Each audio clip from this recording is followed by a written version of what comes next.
a state of mind, actually. Go as a state of mind, actually. Go as a state of mind, actually. Go as a state of mind, actually. Go as a state of mind,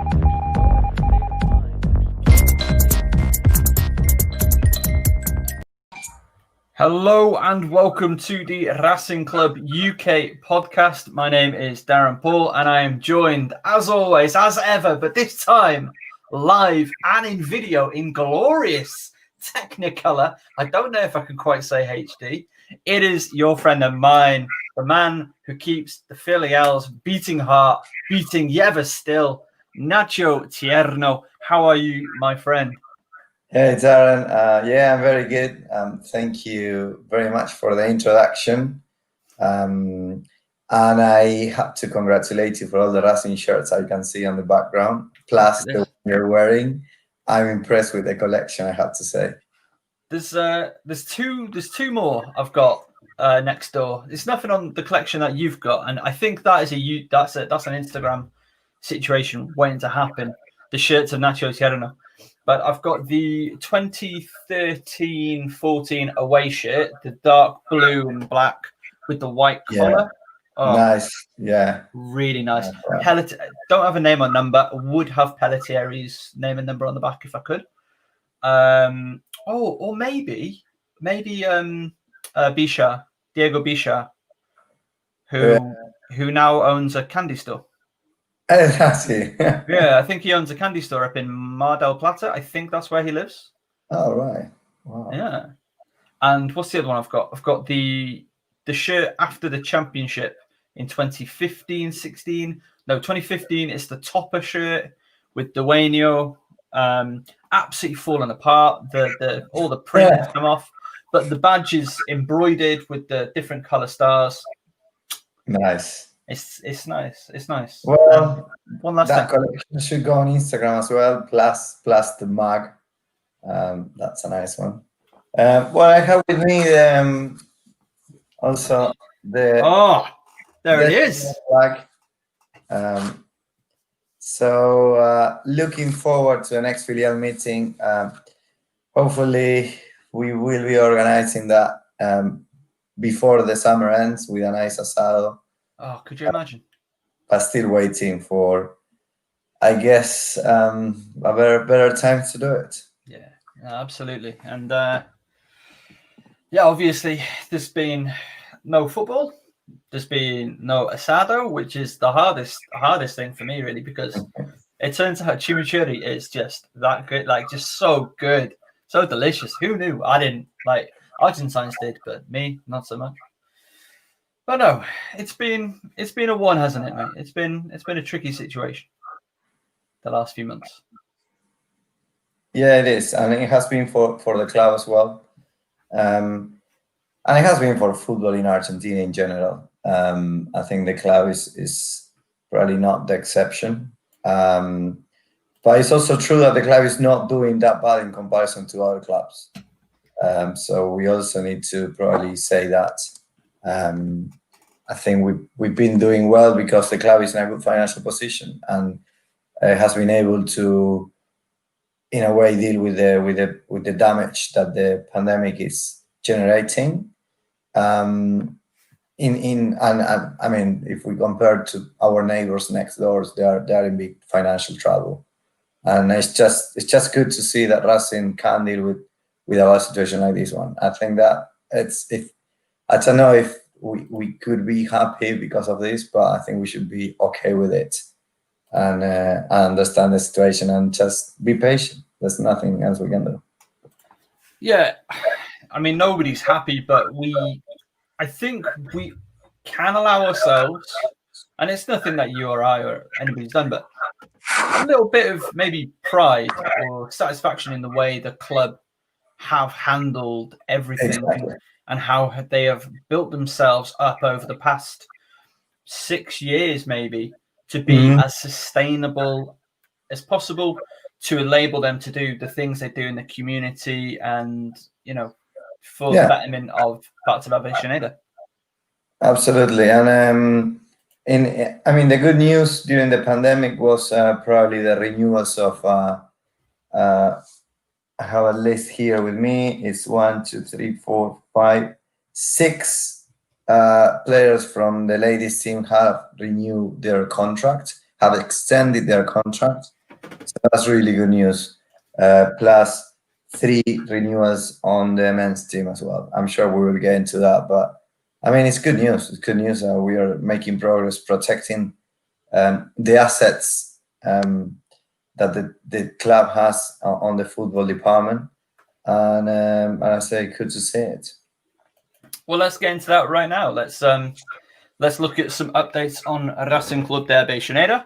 That's cut off our names at the bottom, but if you don't know who Nacho and Darren is by now, there's that guy over there.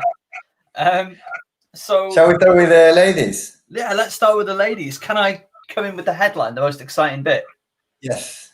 Friend of the show, friend of the filial, Natalie Junkos is back for another season. She has re-signed one of the players to do so. Obviously, very happy that Natalie's back for another season. I think she's a really exceptional footballer, and is glad to see that. Yeah, she's continuing with the club and hopefully going to be part of taking another step, maybe after a brilliant couple of seasons with Racing. Yeah, she renewed her contract. Her contract until December 2021. So it's an 18-month extension, which is good news. It means that we have a player like Natalie, her quality, her experience. It's an international. He plays for Argentina. He has experience in the US. She was a guest in our podcast. So it's great news to have a player like her engage with the club. And she will be with us until December 2021, hopefully. So that's good news. Also, the captain, Florencia Romero, extended her contract also until December 2021. And the same for Rocio Diaz. So those 3 players got their contract extended for 18 months. And 3 other players, another Argentina national team player, Milagros Otazu, renewed her contract, but a bigger extension, 30 months. So until December 2022. Whoa. So that's good. The same for the defenders, Eugenia Nardone and Luciana Bacci. So those are the other 2 that extended until December 22. And on top of that, we already have Estefania Piazza and Romero until June 2021 with a contract. So that means that Racing at the moment has 8 players with a professional contract, full-time contract, which is really, really good. I can't remember the minimum required. I think it's 6 or 7. By AFA, but it's probably reaching, exactly, it's probably reaching the minimum, but and it probably, I would expect to have more professionals, full-time players under a contract before the season starts. On the bad news, I don't know if we want to give them, but we have bad news. Bad news for Racing, good news for the players, right? Absolutely. And it's going to tie in a little bit what we talk about later. So I'm going to take it as a more positive than it is negative. Basically, Mili Menendez, the star striker of Racing Club and of Argentina, she is moving to Europe. She's signed a contract with a side in Spain, which is absolutely fantastic. There we go, Granada in Spain.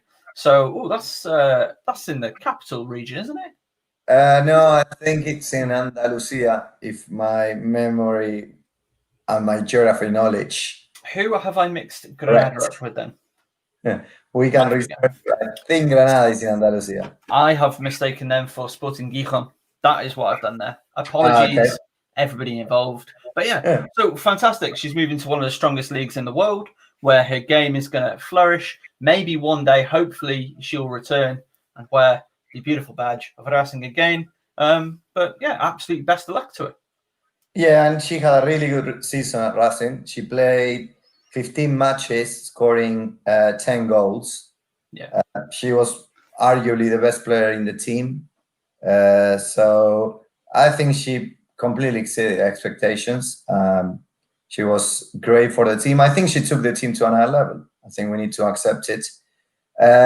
but also is not the only striker that is leaving the club. So the attacking duo, basically, Belén Spenning is also leaving. It's also moving to Spain, to another team in Spain in Islas Baleares. The name is Unión Deportiva Collerense.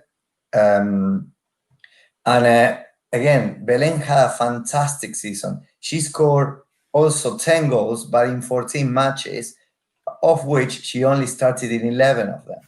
So fantastic season from Belén, for Belén and Mili. Unfortunately for the team, they're both leaving. Good news for them. It's fantastic progress in their career. So I think we need to be happy. They delivered for the club. They earned this transfer to Europe, and I guess it's for them that as a professional football player, it's a massive achievement. It absolutely is, and again, I think it reflects well on the club that we're able to take in players for them to still progress and develop and then move on. Is it good to be seen as a stepping stone? No, but that's what the whole of women's Argentine football is right now, isn't it? Exactly. I assume you said exactly. Yeah, I said exactly. Yeah, it's a stepping stone, unfortunately, and but it's good that the club. I mean, the two best players this season, they automatically got a contract in Europe. It's good. It means it. I think it draws a picture of where the club is going. This is a bigger project in the way that it's a project bigger than two fantastic players, but this is a project that Tano Spinelli is leading and it's going well. I mean, we got promoted 2 years ago. Now we are probably top 6, top 8 in the first division, and a couple of players in Europe already. So I think that says everything about where the club is. Absolutely, and just it's going to be a struggle this year. This year is going to be tough because of just everything going on in the entire world. But let's just hope that they're able to keep some of that momentum, that energy that they had last year, get more games in the Cilindro, and just keep building and building, and let's see where it can go to. And one day, the big hope for all of us is that the Argentine League is no longer seen as a stepping stone, that the national team progresses and plays at that gets out of the group stages at the World Cup, really excels in continental competition. All these things that we want to see, and it would be benefit for the club and the whole of Argentine football. And let's remember as well that before the competition stopped because of COVID-19, the reserve ladies team were doing fantastically, right? They were leading the league, so that also shows where the club is going. As I say, it's a medium-term, long-term thing. Hopefully, the league doesn't get affected doesn't get impacted financially to a way that we still don't know what's going to happen next season. But hopefully the league comes back, and hopefully Racing is still there to keep progressing. Okay, shall we move on to the men's side of things? What news do we have? What news do we have with the men's side? Yeah, I have a really. I'm going to start with probably the best news for you, Darren. Your favorite player ever, Pillud, he also has renewed his contract.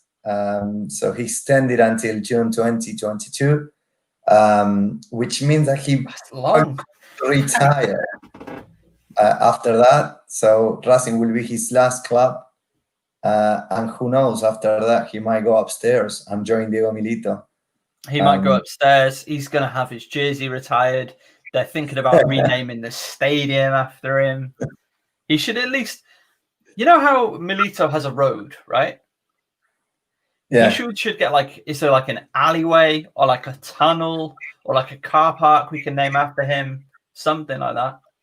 Well, and interesting what happened during after the contract was renewed, and as soon as all the transfer rumors started going around, Victor Blanco made an interesting statement saying, we are not looking for a right back at the moment. If there is an opportunity in the market, we will see if it's a good opportunity. but we are not going to recruit. It's not our first priority. That means that the manager really trusts Pillud. And I think he had quite a good year last year, especially when Becasese joined. I think he was a surprise because he wasn't the first option for Becasese, and again, he ended up being the first option. So maybe Becasese thinks that until probably January next year, he doesn't need another right back, and Pillud is still the first option on that position. So good news for you as well. Yeah, good news for me because I go on about every time we talk. If you ever listen to the Below the Rim basketball podcast that I'm a mainstay on, we always talk about the Worthing Bears because one of the guys used to support Worthing. I'm a bit like that with Pillud. Every time it's just like, let me get Pillud in there. What's hang on, where is it? Oh, there's Luciano Wade's shirt. You know how it is. But no, it's just cool. Like, I think it's a really cool story because the guy was told. First off, the guy was told for the past decade of being at Racing, pretty much, you're crap from fans and other people, pundits maybe. You're no good. We don't like blah blah blah. And he weathered all that. He's won three competitions, two leagues. Yeah. He was told by the club, you can go if you want, mate, like, because you're not part of our plans. He was like, I'll stay, it'll be all right. and then he was wearing the captain's armband, lifting trophies. Like, it's such a wonderful story. Good for him. Yeah. Who'd have thought it when he was playing for Hellas Verona that it would all end up so well? Yeah, it's a story that it looks like it's going to end in a perfect way. So a player that gave 100% for the club. You can argue he's not the most talented right back you will ever see, but I think his work ethics it's fantastic. His commitment with the club has been absolutely 10 out of 10. So he earned this. I think he earned it. And on top of that, I think he actually had a good year. So I think so too. He has been performing. So it's not all about his commitment and how much he loves the shirt. I think he has been performing on the pitch. So and I think he's quite a key figure in the changing room. I think he's quite good for young players. I think he's that kind of guy there that is quite key as well. So he has a role inside the dressing room that we don't see, but it's quite. I think it's well known. So yeah, fantastic. And again, that's something that seemed pretty present from the 2014 era side. He looked like he was one of the main culture guys there with him, Milito. Who else? Awade, I think, was quite a big part of that. Maybe Lea Grimi as well. Those guys. Oh, and of course Sebasaka. They all seem pretty core to the character of the team, and Pillud seems to be a continuation of that. And aside from like River Plate, I think he was pretty good last season. Against River Plate. But that was an unusual match for everyone. I remember also he didn't have a good match against Talleres. But apart from that, I think he had quite a good season. Do you remember that goal he scored against Vélez? Oh. He was fantastic against Independiente as well. He was brilliant when we end up playing 9 against 11 and winning. Great match. He was great that day as well. So that shows his character, shows his that he's a good player.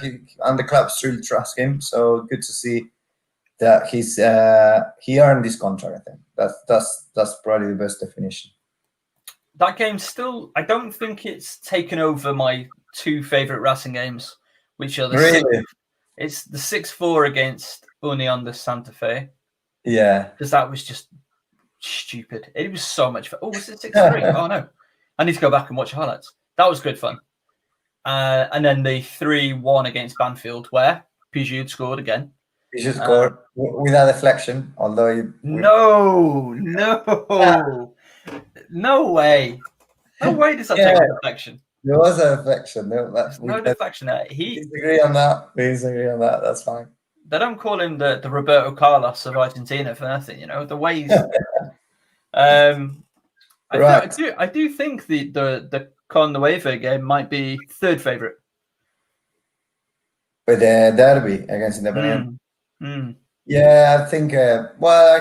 I think I really like the last derby, but the one, the 3-1, the season we won the league. That's probably, in my case, it's ahead of the. That was a good one. Yeah, I think that's probably my favorite derby ever. But yeah, I don't know. It's a tough one. That was a very, very enjoyable night. There's penguin slides and everything. What are the news coming? Right. Other good news. Lisandro Lopez also renewed his contract. He extended for 1 year. That's really good, because there was some concern. There was chat that he may go to, I don't know, Asia or somewhere. No, he also, I think he wants to end his career at Racing. He renewed for 1 year, so until June 2021. I think the Argentinian league is going to change the calendar, so that might mean that the next season will end in December 2021, which make me believe that if Lisandro still wants to finish the season, he might extend the contract for an additional 6 months. But so far, they decided to extend it for 1 year, probably without until there's more news on the calendar for next season. Can I just hold you there a second? Yeah. What's the league called now? Because it's no longer the Superliga. Correct. The Superliga Superliga was the equivalent of a Premier League. Let's say it was separated from the football association, right? It was an organization by itself, but that no longer exists as an organization. So now the AFA, the football association, took control again of the domestic league. And it's called now Liga Profesional, I believe. Okay. So, but it's now under 100%. It's 100% controlled by the Argentine Football Association, the AFA. And I think they announced that they are going to align the calendar with South America.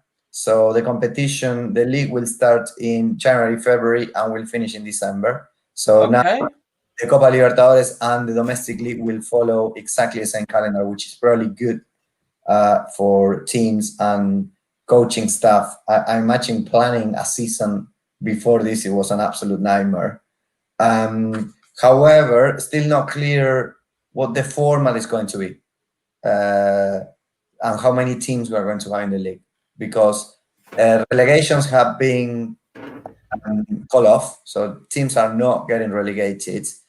Promotion, I'm not sure what's going on with promotions. I think they stopped the Nacional B, and 2 teams will get promoted, but on points average, I believe, but I can't remember. I will need to check. So Nacional B is the 3rd tier. Where's my hand? There we go. 3rd tier. Sorry, the second tier. The second tier. Yeah, the second tier. Yeah. Hang on. Where's Primera B? Is that the 3rd? Primera B is the 3rd tier. Oh yeah. Or well, the name changes every season. I think now it's called Primera Nacional or something like that. So we are getting confused because of the name. But let's say that the second tier has stopped because of the pandemic, right? And I think promotions are getting decided on points average. So I guess that will give us 2 teams that will get promoted, no relegations. So we are going back to a 26, I would say 26 teams, I believe. Still nothing confirmed yet, but I mean, why would there be? Yeah. So still a lot of things to decide, but what is confirmed is that the calendar will be aligned with South America, no longer in the European calendar. Well, that's good. That makes sense. Why be aligned with a continent you're not on? Yeah. Which means if football returns, there will be a short competition from September in theory until December, kind of a cup that will allow teams to make some money, and the winner of the cup will get a qualification spot for the Copa Libertadores. That's all right. Yeah, it will be the equivalent of Copa de la Liga that Okay. unfortunately was also stopped. The competition got Yeah. stopped because of the pandemic. So it will be a new cup to allow clubs to make some revenue. Still, we don't know because we don't know when football is going to restart, but that's the idea. Okay, that sounds positive. I was talking to a friend the other day, Matthew Lauter, if you're watching, big York fan. Anyway, we were talking about the good old days of when we had Zona A and Zona B. Oh, that was a one-off. That was the season of Lanús won that tournament. They did. I think we came 6th overall. I think we just qualified for the Sudamericana. Yeah. We again, some of my favorite racing. That wasn't our best, but it was good fun. It's an entertaining team, right? Very entertaining team. High scoring team, very shaky defensively. Again, that Newell's 5-0 just that was painful. That was bad. Yeah. That Newell's team were good. Like, whatever happened to Mauricio Tevez? Is he in the bay now? I don't know where Mauricio Tevez is at the moment. I think he's not longer playing in Argentina. I will need to check. Okay. But because he was looking like he was real spicy. Yeah. With Scocco and Maxi Rodriguez. That was a fun team. Oh, yeah. And Advincula, who plays or played for Rayo Vallecano. Yeah, he still plays for Rayo Vallecano, correct. Oh, there we go. That's my Spanish team for anybody who cared. Yeah, I'm checking Mauricio Tevez. He plays in Portugal. Oh. Oliveirense. So that's the situation. Don't know if I've ever heard of that team, but good for him. I don't think they're in first division. Okay. Oh wow. Because again, this kid, like, if you didn't see him, he was really impressive. He was quite young, but he looked like he was really going to kick on and be something. And we all know what Scocco carried on doing. Yeah, fun team. They had a really young keeper who plays for Defensa de Justicia now, I think. Usain? Yes, that's the one. Anyway. One more news about contract extensions, Zitanich. Oh, yeah. After some disagreements with the club, he agreed to extend his contract for until December 2020, so only 6 months. I say some disagreements because I think he was asked to accept a quite big salary cut. So I'm not sure what's going to happen with Dario Zitanich after December. My feeling is that he's going to leave the club, but we'll see. It wasn't in great terms the way the contract has been renewed. No. There was some messages from him on Instagram and social media saying, well, I'm doing this because of the team, because of the players, because of the supporters, but you could see that he was not talking about the people who are running the club at the moment. So some disagreements there. Hopefully everything gets sorted by the time that the contract expires in December, but we will see. Well, fingers crossed that it ends on good terms, because you never like to see this situation, really, do you? You don't want to see what happened with Claudio Chaco. You don't want to see what anything happen here. Our man in the joggings, Javier Hernan Garcia. What's going on with him? Is he going Boca? Like, what's the score? So the latest news I heard, actually from the president, from Victor Blanco, is that Racing offered an extension to offer him. Sorry, there's a spider in my laptop, so I need to move it. I don't want to kill the spider. Yeah, cool. So I say Garcia, Racing offered him a contract extension renewal.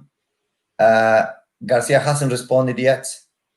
That's what Victor Blanco said, that they didn't get a response from Garcia. So it's pretty much all up in the air. There is an offer from Racing on the table that Garcia apparently hasn't accepted nor rejected.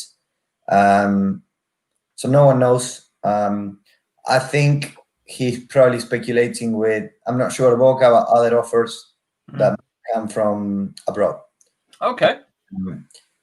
So that is the situation with Garcia. What Blanco and Becasese said straight away is, right, if Garcia doesn't extend his contract, we are not going to go out and try to get a new keeper.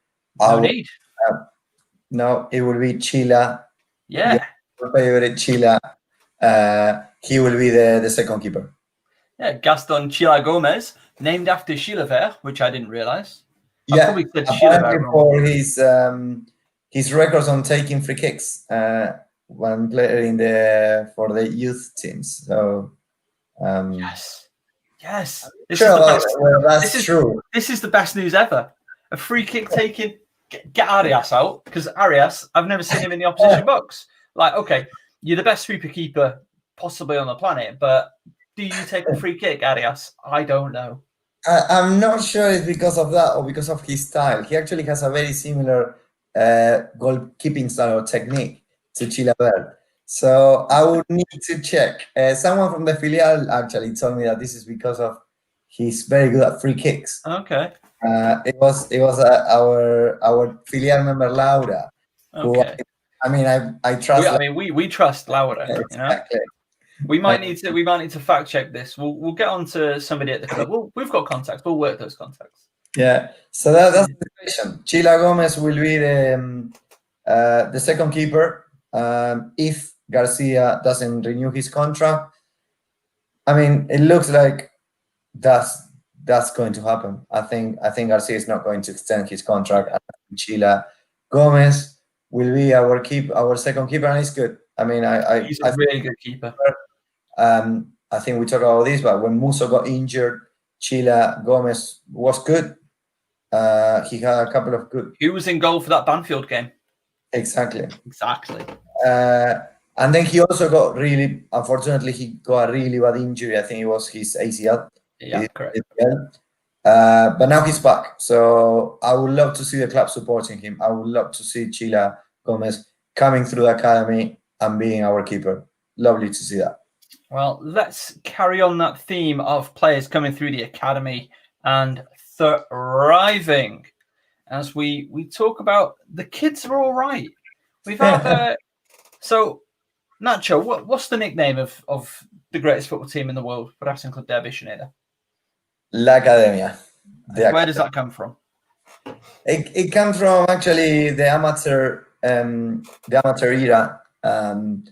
Racing was the team who basically were the best team at that time, and they were like giving lessons week in, week out to their rivals on the pitch, and that was because they were teaching while they were playing football. That's why they were called La Academia, which is a really interesting name. However, we can also claim that in the last 10, 15 years, the Racing Academy youth system has been one of the best in Argentina, and arguably is the reason why Racing financially is in the position where we are.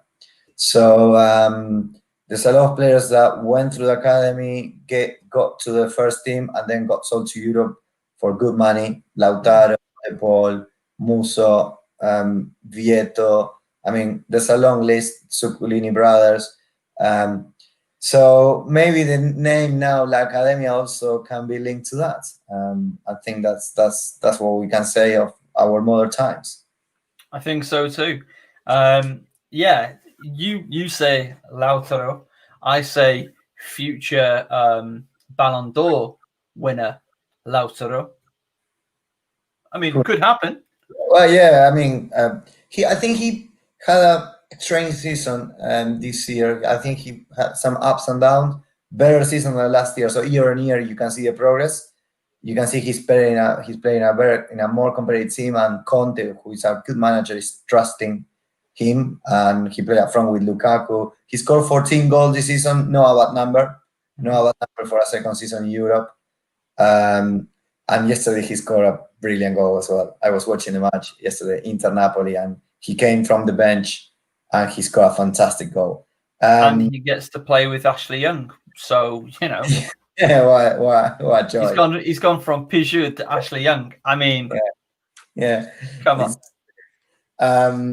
But I think, although he had a good season and he has been linked to Barcelona and other big teams, I think bad move. 2 other players that had a better season in Europe. I don't know if you can guess the names. I'm going to guess Mr. Juan Musso. Correct. Who was injured for the Banfield game. And Rodrigo de Paul, who Dan Edwards wrote an absolutely glowing piece in the Buenos Aires, I want to say Herald? Herald, yeah. Yeah. The other day.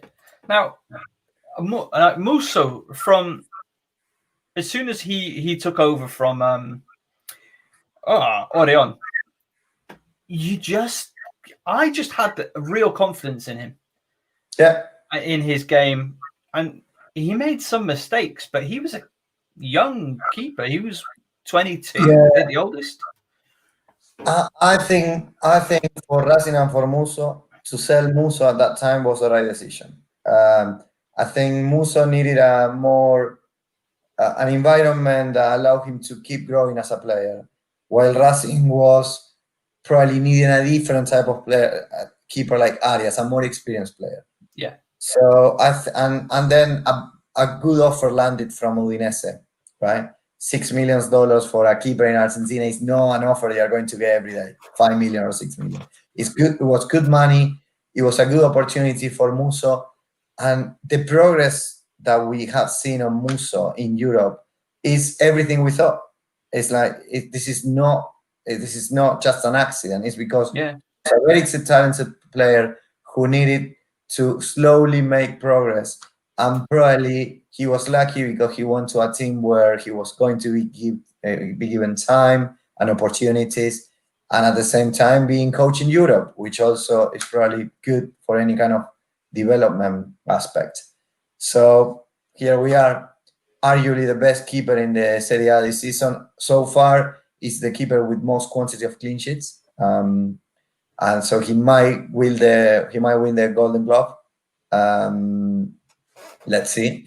I think he's 2 clean sheets ahead of the Inter keeper or the Juventus keeper. I can't remember. But I mean, considering he's playing for Udinese, who just avoided relegation last week, it's a massive achievement. Musso is doing really well. So yeah, credit for Musso. And the other player, I mean, Rodrigo de Paul had a fantastic season. Probably after Messi, I mean, let's leave Messi behind. The best Argentinian player in Europe this season. I'm here for it. I'm absolutely here for it. I can hear City fans just bubbling away, just getting really upset that you didn't say Kun Agüero, but then you never would say Kun Agüero, so fair enough. Well, Agüero is well settled, and I think in the team, and I think he had a good season. But what I think, well, let's say the improvement that De Paul has been making season after season. So he's now literally he's going to start every match for the national team. After that, after having a very good Copa America, he had a fantastic season in Serie A, and I think he's going to get a big transfer. I think he's definitely being targeted by the big teams in the Italian league. So that would be like the how do you say, the cherry on the top of the cake? Oh yeah, the cherry on top, yeah. Copa America, Argentina national team, fantastic season in Serie A. I guess he deserves playing for a better team. All my respect to Udinese, but I think he is the right moment for De Paul to move. And he's a complete midfielder. He's a fantastic player. It's unbelievable his progress. So arguably, I think it's the best Racing Academy player in Europe this season by far. It's only because Romerito doesn't get games. That's the only reason. Yeah, Romerito, well, De Gea is not playing very well, so you know, keep an eye. You don't need to tell my dad. Okay, that's all I'm going to say about that. But no, I think that's completely fair. Yeah, he not just best Racing Academy player, but the best ex-Racing player. Period. I think he's had the most impressive season in Europe of anybody. Yeah, absolutely, and he's one of the leaders. He's not the team captain. The team captain is Kevin Lasagna. I mean, my favorite surname in the Italian league is Kevin Lasagna. So he's the vice captain. So every time Lasagna doesn't play, but he's the leader on the pitch. I mean, he runs that midfield. He plays in 3 different positions in midfield. He plays as a number 10, as a central midfielder. He can play right midfielder, left midfielder. He can play anywhere. He's such a big asset for the national team as well. I think Argentina found a fantastic player on the ball there. I'm very happy for him because he had quite a tough time in Europe before being successful in Udinese. So good to see that. I mean, he had a tough time when he came back to us. Yeah. He did not settle. He did not get into the team all the time. And it was Sava, and it was definitely Facundo Sava, and was also Zuccolini. Yeah, it was under Sava that he didn't manage to, although he was on loan for 6 months, he didn't manage to perform, which was a surprise. But I think now if you compare the Paul today with the Paul that spent those 6 months in playing for Racing, they're different people, let alone different footballers. He's a fantastic player, and I think he's very talented. Also, he works so hard that it's great to see that. And again, it comes back to that thing of it's always good to see hard work being repaid or being because exactly. We knew the talent was there, right? The Paul is probably one of the most talented players that we saw coming through the academy. However, there was something there that wasn't working. One day we switch on, and it looks like he's not stopping now. So it's great to see. What was the manager we had? His nickname was Russo. Zielinski. There we go. That's why. Zielinski, or he left. I think he left before Zielinski, but I in my head confused Zielinski with Zuccolini, who is obviously a footballer playing for River Plate. Yeah. formerly of Racing Club de Avellaneda. If you have time tomorrow, remember Rodrigo Paul scored a very important goal for Racing in 2014 before Coca joined, so the league before Coca joined, that allowed Racing to avoid relegation, right? So this is how important the Paul was for the club. Fantastic goal against Argentinos Juniors. After that, he left to Valencia. He moved to Valencia, and Racing. Well, that was when the good years started. Yeah.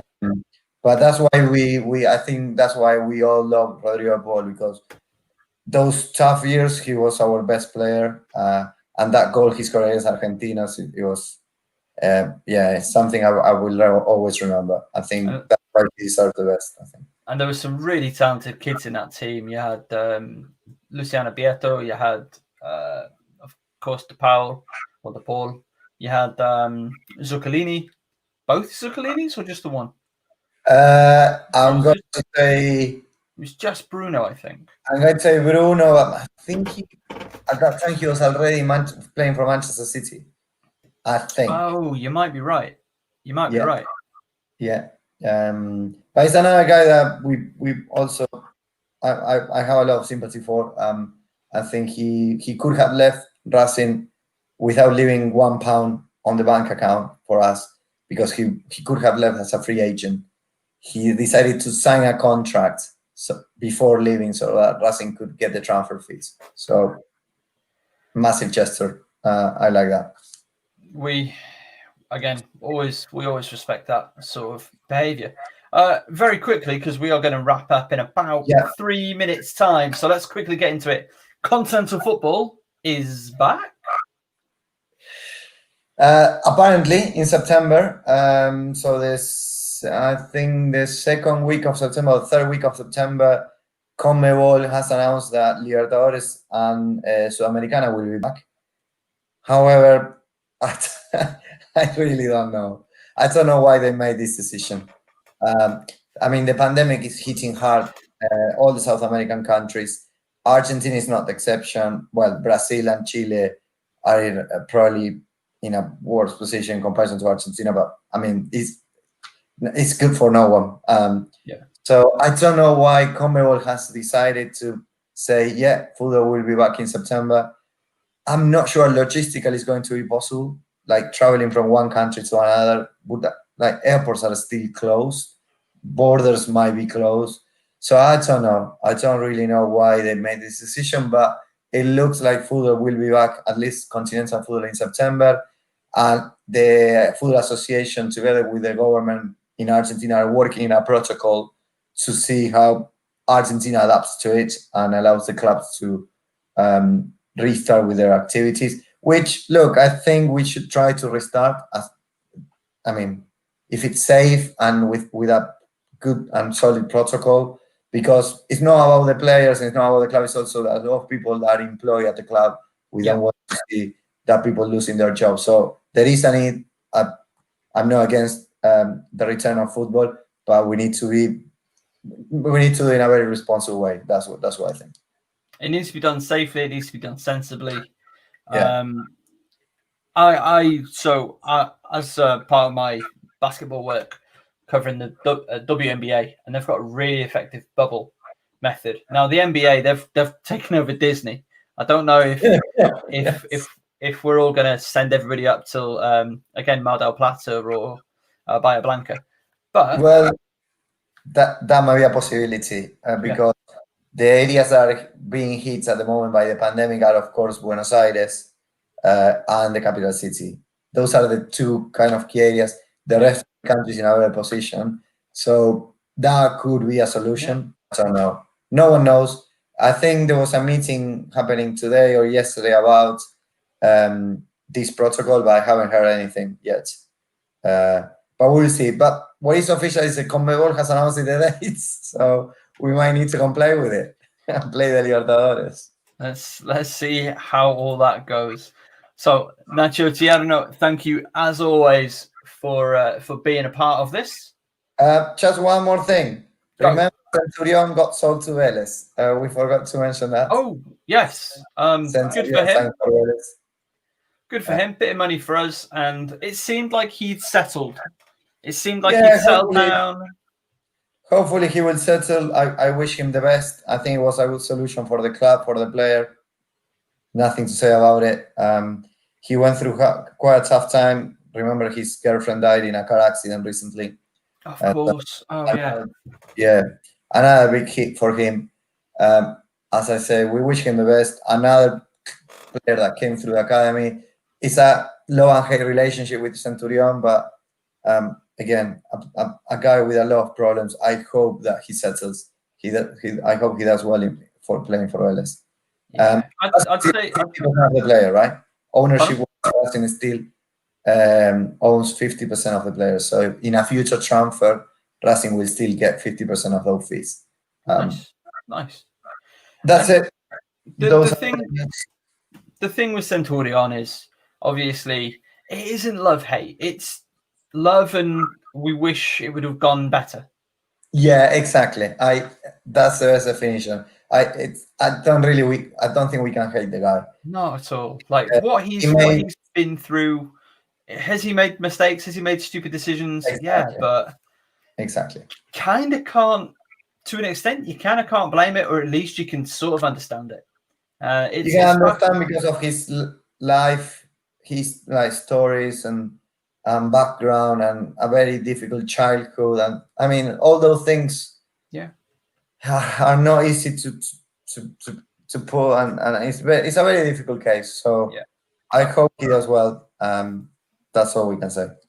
So massive thank you as always, Nacho, for everything that you do for the Racing Club UK podcast, and of course for the filial Londres. you have something to mention about charity. That I do indeed, and I'm so glad you've reminded me. Let me that's why I'm just. here. Where are my sticky notes gone? Where's it gone? There it is. Thank you very much. So we don't have any sponsors on this podcast, or for the filiale in general. But what we do have is a little bit of a platform, and on the Focus Hoops WNBA show, I like to try and use that platform a little bit to share the good charity work of a friend of mine, Ashley Smith. She's the Miss Caribbean UK finalist for the Cayman Islands, and she's raising money as part of her campaign for the Perfect Day Foundation charity.